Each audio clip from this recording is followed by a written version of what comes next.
찬양 감사합니다. 온 마음을 다해 섬길 때 주께서 은혜 내려주실 줄 믿고 찬양을 드렸고 주의 영광 나타내기 원하는 그 마음을 가사에 담아 하나 앞에 올려드렸습니다. 찬양의 은혜가 우리에게 가득하게 되었는 줄 믿고 이 시간 또 말씀 보겠습니다. 말씀은 마태복음서 25장 1절부터 13절까지입니다. 마태복음서 25장 1절부터 13절 말씀. 그때 천국은 마치 등을 들고 신랑을 맞으러 나간 열 처녀와 같다 하리니 그 중에 다섯은 미련하고 다섯은 슬기 있는 자라. 미련한 자들은 등을 가지되 기름을 가지지 아니하고 슬기 있는 자들은 그릇에 기름을 담아 등과 함께 가져갔더니 신랑이 더디 오므로 다 졸며 잘세. 밤중에 소리가 나되 보라 신랑이로다 맞으러 나오라 하매 이에 그 처녀들이 다 일어나 등을 준비할세. 미련한 자들이 슬기 있는 자들에게 이르되 우리 등불이 꺼져가니 너희 기름을 좀 나눠달라 하거늘 슬기 있는 자들이 대답하여 이르되 우리와 너희가 쓰기에 다 부족할까 하노니 차라리 파는 자들에게 가서 너희 쓸 것을 사라 하니 그들이 사러 간 사이에 신랑이 오므로 준비하였던 자들은 함께 혼인잔치에 들어가고 문은 닫힌지라. 그 후에 남은 처녀들이 와서 이르되 주여 주여 우리에게 열어주소서. 대답하여 이르되 진실로 너에게 이르노니 내가 너희를 알지 못하노라 하였느니라. 그런즉 깨어 있으라 너희는 그날과 그때를 알지 못하느니라. 아멘. 자, 오늘은 봉독해드린 마태복음서 25장 1절부터 13절을 본문으로 등을 들고 신랑을 맞으러 나간 열 처녀라는 제목으로 함께 말씀을 나누도록 하겠습니다. 오늘은 주님의 비유의 말씀을 볼 겁니다. 이 비유의 말씀을 보면서 등을 들고 신랑을 맞으러 나간 열 처녀에 관한 이야기를 함께 나눌 겁니다. 이 비유는 주님의 날에 주님이 오실 때 주님을 맞이하는 자들에 관한 말씀이고, 그래서 이 말씀은 주님을 만날 준비를 하는 자들을 향해 하시는 말씀입니다. 이 주님을 만날 준비를 하는 자들은 두 부류로 나뉘어 자신이 준비한 대로 천국에 들어가며 천국 잔치에서 주님과 함께하는 기쁨을 누리기도 하고, 준비하지 못해 천국에 들어가지 못하고 주님과 함께하지도 못하는 그런 현실을 만나기도 합니다. 오늘은 과연 우리가 주님을 영접하고 주님과 함께 천국에 있게 될 것인지를 알아보는 시간이 될 겁니다. 자, 오늘은 세 부분으로 여러분들에게 말씀 전합니다. 먼저 살필 것은 기다리는 사람들입니다. 자, 이 기다림의 때를 본문 1절은 그때라고 언급합니다. 그때의 천국은 마치 등을 들고 신랑을 맞으러 나간 열 처녀와 같다 하리니, 이 그때라는 시점은 압달락 24장에 생각지도 않은 날 알지 못하는 시각에 주인이 이르게 되는 시점이라고 볼 수 있습니다. 앞에 24장에서는 이 생각지도 않은 날 알지 못하는 시각에 주인이 이르게 되는 시점과 관련된 내용이 길게 말씀됩니다. 간추려 말하자면 그때에는 인자의 징조가 나타나고 인자가 능력과 큰 영광으로 오는 것을 보게 될 겁니다. 그때에는 여러 불길한 징조가 끊임없이 일어나지만 끝까지 견디는 자가 구원을 얻습니다. 자, 많은 사람들이 그때를 기다리게 됩니다. 그 옛날 그 제자들도 예수님께 어느 때 이런 일이 있을 것이며 또 주께서 임하실 때는 무슨 징조가 있을 것이냐 하며 물으며 그때를 기대하고 있었습니다. 자, 이렇게 사람들이 그때를 기대하는 이유 중에 하나는 그것이 바로 천국과 연결되기 때문입니다. 자, 본문 1절. 그때 천국은 마치 등을 들고 신랑을 맞으러 나간 열 처녀와 같다 하리니. 보니 오늘 우리의 본문인 이 비유의 말씀은 천국에 대한 말씀입니다. 근데 보니까 천국은 혼인잔치와 같다라고 말씀되죠. 그때 천국은 마치 등을 들고 신랑을 맞으러 나간 열 처녀와 같다 하리니. 자, 얼핏 보면 천국 이퀄 신랑을 맞으러 나간 열 처녀라는 등식으로 말해지는 것 같습니다. 그러면 천국은 열 처녀이다 라는 말이 되는데, 사실 이 구절은 천국은 열 처녀가 아니라 천국은 열 처녀가 등을 들고 신랑을 맞으러 나간 것에 대해 비길 수 있다라는 말입니다. 여기 열 처녀와 같다 할 때 같다라는 단어는 호모이오라는 헬라어인데 함께 그리고 같다라는 뜻을 갖습니다. 우리가 잘 아는 호모라는 그 접두어가 여기서 나왔죠. 호모 사피엔스, 호모 에렉투스 다 이것과 연관된 말입니다. 그리고 동성애자를 말할 때 호모섹슈얼이라고 할 때 호모도 여기서 유래된 말입니다. 자, 호모 사피엔스는 현생 인류와 같은 종을 말합니다. 같다라는 의미로 쓰였죠. 우리가 흔히 말하는 호모 하는 말도 같은 성애자를 말할 때 쓰였죠. 같은이라는 뜻입니다. 모두 이제 같다라는 뜻인데, 그런데 오늘 본문에서 쓰인 이 말은 같다라는 뜻 외에도 비기다, 비교하다라고 쓰인 그런 말입니다. 자, 본문에서는 견주어보다, 빗대어보다 뭐 이렇게 비기다라는 뜻으로 쓰인 겁니다. 자, 마태복음서에서는 이 같다라는 호모이오라는 말이 주로 천국을 설명하는 데 사용되었는데 천국은 뭐뭐와 같으니라고 쓰였습니다. 천국은 뭐뭐와 같다. 그때 이퀄이라는 뜻이 아니라 천국은 뭐뭐와 비길 수 있다라는 뜻으로 이제 쓰인 말입니다. 자, 이 말들이 주로 13장에 많이 나오는데 한번 보면 13장 24절에 천국은 좋은 씨를 제 밭에 뿌린 사람과 같으니, 또 44절에 천국은 마치 밭에 감춘 보화와 같으니, 또 45절에 또 천국은 마치 좋은 진주를 구하는 장사와 같으니, 또 47절에 또 천국은 각종 물고기를 모으는 그물과 같으니, 다 전부 같으니라는 그런 말로 쓰였습니다. 근데 이 말은 똑같다, 이퀄이라는 뜻이 아니라 비길 수 있다라는 뜻으로 쓰인 겁니다. 천국은 좋은 씨를 제 밭에 뿌린 사람에 비길 수 있으니, 천국은 마치 밭에 감춰진 보화에 비길 수 있으니, 또 천국은 마치 좋은 진주를 구하는 장사에 비길 수 있으니, 또 천국은 각종 물고기를 모으는 그물에 비길 수 있으니, 이렇게 비길 수 있으니라는 말로 쓰인 겁니다. 그 외에도 18장에도 이렇게 쓰였어요. 천국은 그 종들과 결산하려 하면 어떤 임금과 같으니, 결산하려 하던 어떤 임금과 같으니, 이런 뜻으로 썼어요. 그러니까 그리고 22장 2절에 천국은 혼인잔치를 베푼 어떤 임금과 같으니, 그래서 임금과 같으니라는 천국은 임금이다라는 뜻이 아니라 천국은 그 임금에 비교할 수 있으니, 비할 수 있으니, 비길 수 있으니, 이런 뜻으로 쓰인 겁니다. 모두 같으니 천국은 뭐뭐와 같으니라는 말인데, 이것은 천국은 뭐뭐뭐이다라는 뜻이 아니라 천국은 그것에 비길 수 있습니다라고 이렇게 쓰인 말입니다. 그래서 공동번역과 표준세 번역은 오늘 본문을 이렇게 번역했어요. 공동번역을 보면 하늘나라는 열 처녀가 저마다 등불을 가지고 신랑을 맞으러 나간 것에 비길 수 있다. 자, 표준세 번역은 그런데 하늘나라는 저마다 등불을 들고 신랑을 맞으러 나간 열 처녀에 비길 수 있을 것이다. 비길 수 있다, 비길 수 있을 것이다.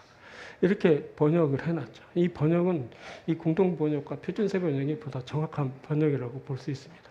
그런 겁니다. 천국은 열 처녀가 아니라 천국은 열 처녀가 등을 들고 신랑을 맞으러 나간 그것에 비길 수 있습니다. 이런 말이죠. 자, 그래서 이 천국은 뭐로 말해요? 천국은 열 처녀가 아니라 신랑을 맞으러 나간 것이겠죠. 그것은 뭐냐? 신랑을 맞으러 나간 것, 바로 혼인잔치를 말하는 겁니다. 자, 혼인잔치는 도래하는 하늘나라에서 하나님과의 완전한 친교를 나누는 전형적인 상으로 마태복음서에서 제시됩니다. 그래서 천국은 그곳에서 하나님과 완벽한 완전한 친교를 나누는 그런 곳이고, 그곳에서 일어난 일이 바로 혼인잔치라고 이제 설명이 되는 겁니다. 자, 이사야는 인간과 하나님과의 관계를 신랑과 신부의 관계로 설명하면서 그것을 학수고대하였죠. 이사야서 62장 5절에 신랑이 신부를 기뻐한 것 같이 내 하나님이 너를 기뻐하시리라. 하나님이 너희를 기뻐하는데 어떻게 기뻐하냐면 신랑이 신부를 기뻐한 같이 기뻐한다, 이렇게 말하고 있습니다. 또 신약의 바울은 성도와 그리스도와의 관계를 처녀와 남편과의 관계로 이해하면서 성도들을 신랑 대신 그리스도와 연결시키려고 아주 부단히 노력했습니다. 자, 고린도서 11장 2절에 내가 너희를 정결한 처녀로 한 남편인 그리스도께 드리려고 중매함이로다. 바울은 중매자였어요. 중매하려고 하죠. 누구와 누구를 중매하냐? 신랑 대신 그리스도와 신부된 그런 성도들을 이제 중배하려 한다라고 이렇게 말하고 있습니다. 자, 그래서 이 땅의 모든 그 주 하나님, 주 예수님을 섬기는 자들은 신부가 되어서 신랑 대신 그 주 예수님을 이제 기대하게 되었죠. 자, 예수님은 신랑이 신부에게 오는 것처럼 그런 이 세상에 오시고 이 세상에 오실 때 사람들에게 그렇게 오셨죠. 그래서 여기서 뭐 나는 남자인데요, 신부예요, 이렇게 말할 수 있지만 성과 관련 없이 이제 예수님은 신랑처럼 묘사되고 그리고 우리들은 모두가 다 남성이든 여성이든 신부처럼 그렇게 표현되면서 그분과 함께하고 그분과 함께 그 나라에 있게 되고 그분과 함께 그 나라에서 기뻐하는 것, 그것이 뭐냐면 신랑과 신부가 이제 혼인잔치에 함께하는 것으로 이렇게 설명된 겁니다. 그때 천국은 바로 이 세상에 임할 때 우리에게 임할 겁니다. 혼인잔치처럼 우리에게 임할 겁니다. 혼인잔치처럼 우리에게 임할 때 우리는 정결한 신부가 돼서 우리 주 예수님과 함께하게 될 겁니다. 그날에 우리는 신부가 되어서 신랑 대신 예수님을 이제 영접할 겁니다. 그날을 우리가 기대하면서 기다리는 겁니다. 우리는 지금 어느 시점을 지나고 있냐면 기다리는 시점을 지나고 있습니다. 이제 곧 시점이 바뀌어서 이제 신랑이 우리에게 오는 시점이 이를 것인데 그때 우리는 신랑 대신 예수님을 만나게 될 겁니다. 사랑하는 여러분들이 주님을 기대하고 기다릴 수 있게 되기를 바랍니다. 우리는 기다리는 자입니다. 그래서 우리는 주님을 만나고 주님과 함께 혼인잔치에 있게 될 겁니다. 할렐루야. 두 번째 살펴볼 것은 준비하는 사람들입니다. 이 준비하는 기간이 본문에선 밤중에라고 표현되죠. 6절에 밤중에 소리가 나되 보라 신랑이로다 맞으러 나오라 하매. 자, 물론 뭐 낮에도 준비하고 있었을 겁니다. 그런데 그날 그 밤중에 신랑이 임하게 되고 그때 준비하는 그 모든 일의 끝을 그 밤중에 맺게 됩니다. 그래서 모든 것이 결정되는 밤중에라고 표현된 이 말에서 그 준비하는 그 기간의 특성을 우리들이 핵심적으로 보게 되는 겁니다. 그때는 언제냐면 밤중이었습니다. 자, 밤중은 모두들 자는 시간입니다. 자, 5절에 이렇게 말씀되죠. 신랑이 더 뛰어옴으로 다 졸며 잤습니다. 그때 다 졸며 잤습니다. 그래서 다라는 말은 누구냐면 그때 10명의 처녀들을 말합니다. 10처녀 모두 잠이 들었죠. 왜냐하면 그때는 다들 자는 시간이었기 때문에 그렇습니다. 거기에다가 신랑이 더디 오는 것이 이들을 견딜 수 없게 만들었습니다. 여러분, 인간은 잠자는 존재들입니다. 잠을 자야 깨어 있을 수 있습니다. 그때는 잠을 자는 시간이었고 잠을 자였던 저들은 그렇게 졸며 이제 잠이 들고 말았던 겁니다. 자, 이 밤중에는 그런데 존재의 특성이 그렇게 태나게 드러나지 않습니다. 저들이 준비를 잘하고 못하고 있었는지가 확연히 드러나지 않는 시간인 겁니다. 그때 10처녀 중 5은 등과 여분의 기름을 준비하였습니다. 그런데 5의 처녀는 등만 준비하고 있었습니다. 하지만 그 밤중에는 저들이 무엇을 준비하고 있었는지 도드라지게 그렇게 드러나지 않았습니다. 컴컴해서 많은 것이 감추어지는 시간이었기 때문이죠. 그런데 그 10명의 처녀들을 슬기로운 처녀들과 미련한 처녀들을 구별짓는 결정적인 요인이 신랑이 도착했을 때 이제 발견되게 되었습니다. 때는 여전히 한밤중이었습니다. 그런데 밤중 모두가 잠든 그 시간에 고요함을 가르며 한 소리가 났는데 그것은 바로 신랑이 임했다 맞으러 나오라 라는 소리였어요. 밤중에 소리가 나되 보라 신랑이로다 맞으러 나오라 하며 잠들어 있던 처녀들은 화들짝 놀라서 황급히 이제 등을 준비하게 됩니다. 이때 그 준비성이 저들의 모든 것을 결정하게 됩니다. 그때 이 준비성에 따라 신랑을 기다리던 처녀들은 미련한 자들과 슬기 있는 자들로 나뉘게 됩니다. 그 중에 5은 미련하고 5은 슬기 있는 자라. 5의 슬기 있는 그런 처녀들은 여분의 기름이 준비된 상태에서 신랑을 맞을 준비를 하지만 나머지 미련한 처녀들은 꺼져가는 등불을 들고 속수무책입니다. 슬기 있는 자들은 여러분 미래를 준비합니다. 그런데 미련한 자들은 현재만 삽니다. 슬기 있는 자들은 단순히 한날을 위해 살지 않습니다. 그래서 이들은 다가오는 미래를 위해 준비를 합니다. 이 슬기 있는 자들은 눈을 뜨고 무엇이 자신에게 오고 있는지를 살핍니다. 그래서 슬기 있는 자들은 자신에게 다오는 그런 미래적인 일들을 준비합니다. 이들 슬기 있는 자들은 신랑이 자신에게 오는 때에 등불을 켤 수 있도록 만반의 준비를 합니다. 근데 미련한 자들은 주어진 그날만 삽니다. 이 미련한 자들에게는 미래 따위는 없습니다. 이들은 미래를 볼 수 있는 안목이 가려져 있기 때문에 현재 자신이 등불이 켜져 있다면 그것으로 만족해야 합니다. 이들은 자신의 기름이 얼마나 갈지에 대해 관심이 없습니다. 그래서 이들은 신랑이 오는 그때 자신의 등불을 밝힐 수 있는지를 살피지 못합니다. 자, 오늘 본문에서 말하고 있는 이 등은 람파스라는 그런 단어로, 자, 소나무의 진으로 만든 횃불이나 심지를 꽂아 만든 그 기름병, 즉 등불을 의미하는데, 자, 그때 여분의 기름을 준비했다라는 것으로 보아서 후자, 즉 심지가 있는 등불을 말한다고 보아야 할 겁니다. 또 그 당시 베들레헴 지방에서의 결혼식에서는 이제 야간 행렬이 있었는데, 그때 처녀들은 올리브 기름에 적신 헝겊으로 감싸 만든 그 횃불을 들고 이제 불이 꺼질 때까지 계속 춤을 추었다고 합니다.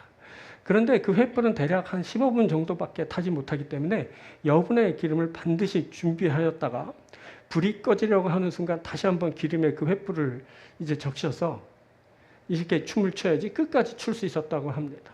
또 랍비의 어떤 문헌에 보면 이제 신부가 가는 길을 밝히기 위해 등불을 들었는데, 그것은 이제 구리 접시를 이제 막대기에 이제 고정시키고 그 안에는 기름에 적신 그 헝겊 조각으로 채운 것이었답니다.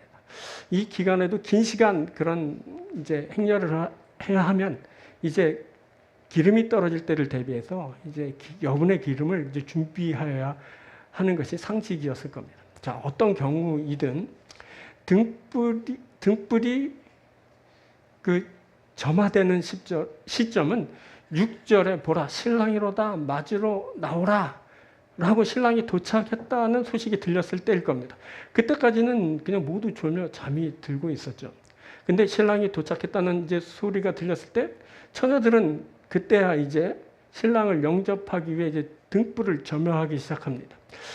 이에 그 처녀들이 다 일어나 등을 준비할세. 그때야 이제 준비하기 시작한 겁니다. 자, 바로 이 시점이 저들의 운명을 가르는 주요 포인트가 됩니다.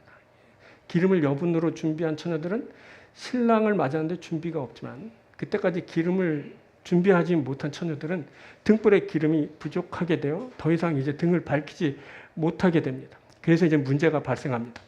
그때까지는 드러나지 않았던 그런 문제점이 이제 밖으로 드러나 부각되기 시작합니다. 그때까지 구별되지 않았던 저들의 존재성이 이 준비성으로 인해 나뉘어 이제 드러나게 됩니다. 이제 앞으로 더 많은 시간 등불을 밝혀야 합니다. 가는 길을 비춰야 되고 춤을 출 때 밝혀야 됩니다. 어쩌면 잔치 때에도 밝혀야 할지도 모릅니다. 자, 이것은 신랑을 맞을 조건으로 말해집니다. 그런데 그때 한 부류는 신랑을 맞을 충분한 조건을 갖춰서 이제 신랑을 맞이하지만, 그러나 한 부류는 그 조건을 갖추지 못해서 신랑을 맞이하는데 이제 실패하게 됩니다. 자, 본문은 하나님의 그 영광스러운 그런 초대에 들어가기 위해 준비를 갖추라고 우리에게 말씀합니다. 이 잔치에 들어가려고 긴 시간을 우리가 준비하게 됩니다. 이 주어진 시간에 잘 준비해서 신랑 대신 우리 주께서 오실 때 우리가 부족함이 없도록 해야 할 겁니다. 기름이 떨어지지 않도록 그렇게 해야 하는 겁니다. 자, 사실 등을 말하는데 등은 그 누구에게서나 발견됩니다. 하지만 기름은 누구에게나 농락한 것이 아닙니다. 언제인가는 내가 준비한 것이 이제 드러나는 때가 옵니다. 그때까지는 여분의 기름을 준비한 자와 그렇지 못한 자들이 구분되지 않지만, 그날 주님을 만나는 날에는 그 모든 것이 드러나고 이제 구별되게 될 겁니다. 누구에게나 언젠가는 등불을 준비하고 또 손질하는 시간이 옵니다. 그때 등불이 막 꺼져갑니다. 이제 심지를 다시 손질해서 올리고 이제 기름을 더 부어야 할 시점이 이제 다다르게 되는 겁니다. 그때 내 준비한 여분의 기름이 이제 필요하게 되는 겁니다. 그런데 기름이 모든 사람에게 충분하지 않습니다. 어떤 이는 기름을 충분히 준비하였으나 어떤 이는 그렇지 못한 겁니다. 그때 기름 가게에 가서 기름을 사서 보충하라는 충고가 들립니다. 그래서 허겁지겁 기름을 준비하지만 그때는 이미 늦은 때입니다. 땅을 치고 후회해도 한 번 닫힌 그 문은 열리지 않습니다. 그래서 우리가 이 말씀을 주의 깊게 들어야 됩니다. 잔치가 열리는 기간이라 기름은 한밤중에라도 쉽게 구할 수 있을 겁니다. 하지만 기름을 그때 준비하더라도 그때는 신랑을 맞이하기에 이미 늦은 때입니다.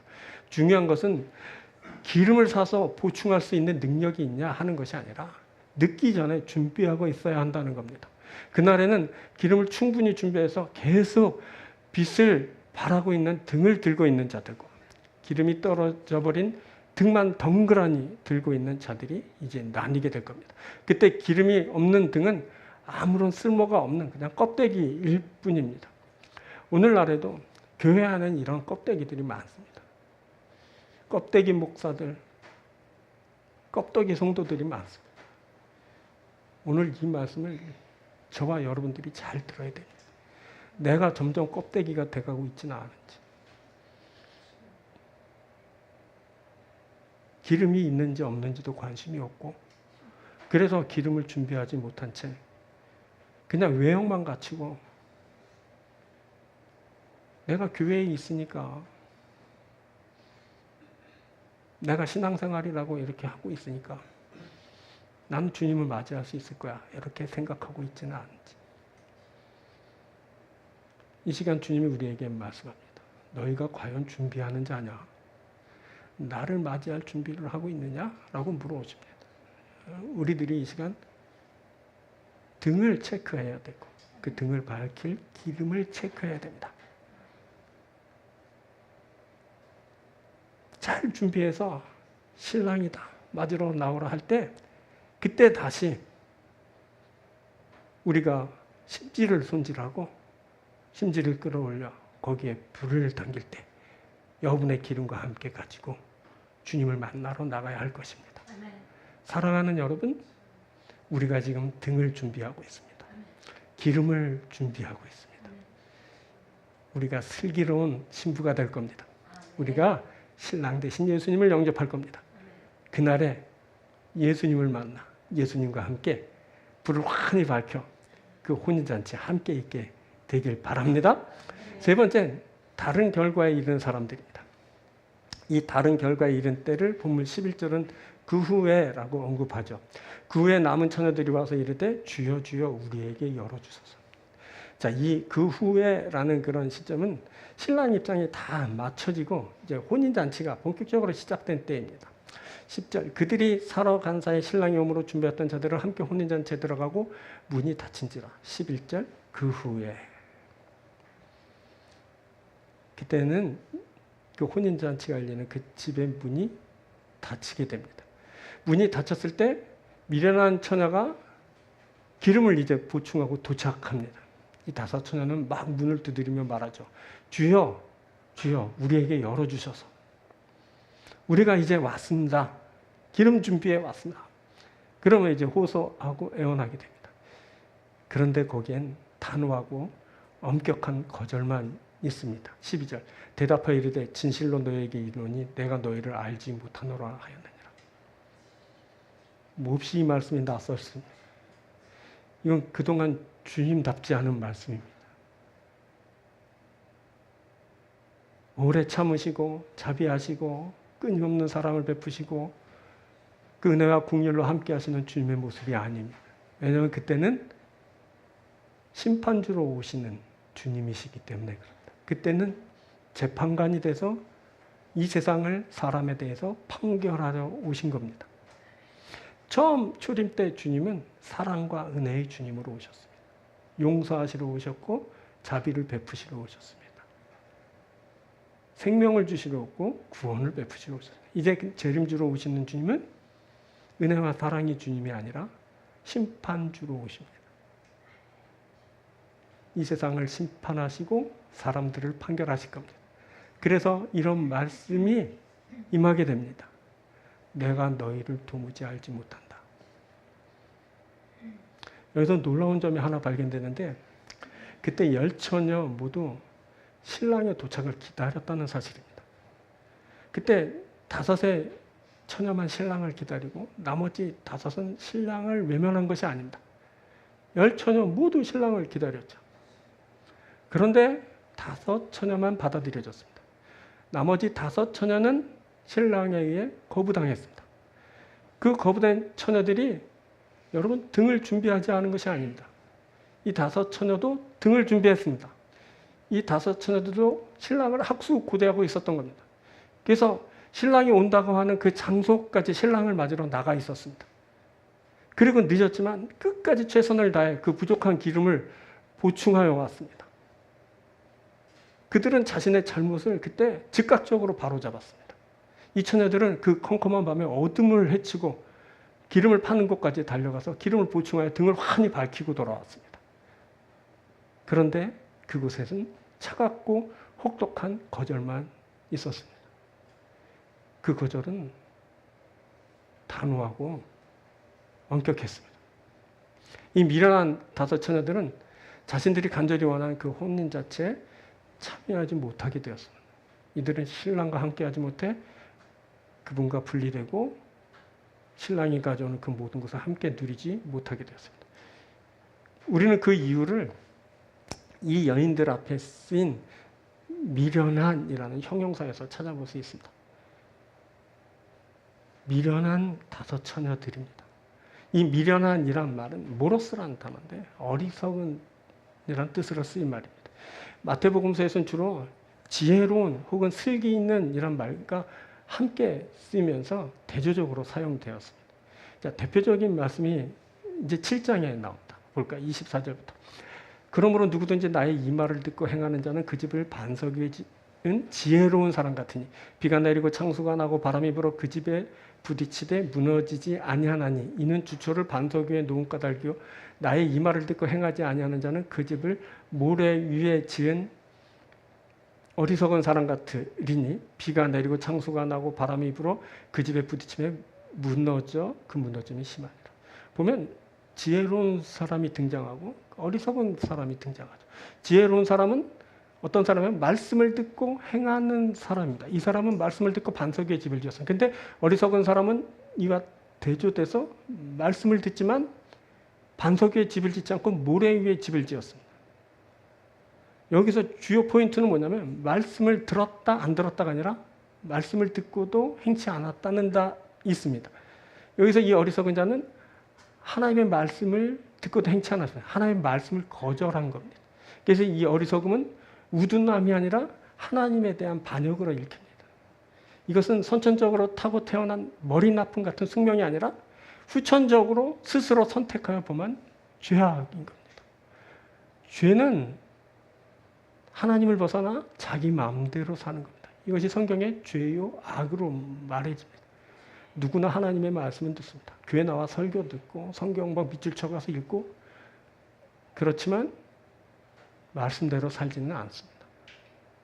중요한 것은 내가 말씀을 100번 읽었다, 몇 구절 암송했다, 난 빠지지 않고 우리 목사의 설교를 잘 듣는다, 이것이 아니라 그 말씀을 읽고 들어서 사는 겁니다.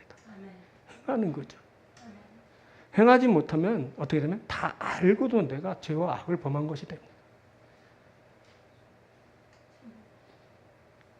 그래서 이 사람 어떻게 되면 스스로 선택한 그 죄의 결과를 그대로 받게 됩니다. 이게 바로 심판입니다. 자신이 택한 그 결과를 받게 되는 것, 그것이 심판인 겁니다. 그것이 뭐냐면 하나님과의 분리입니다. 인간은 하나님을 거절하면서 자신의 어리석음을 그렇게 드러냅니다.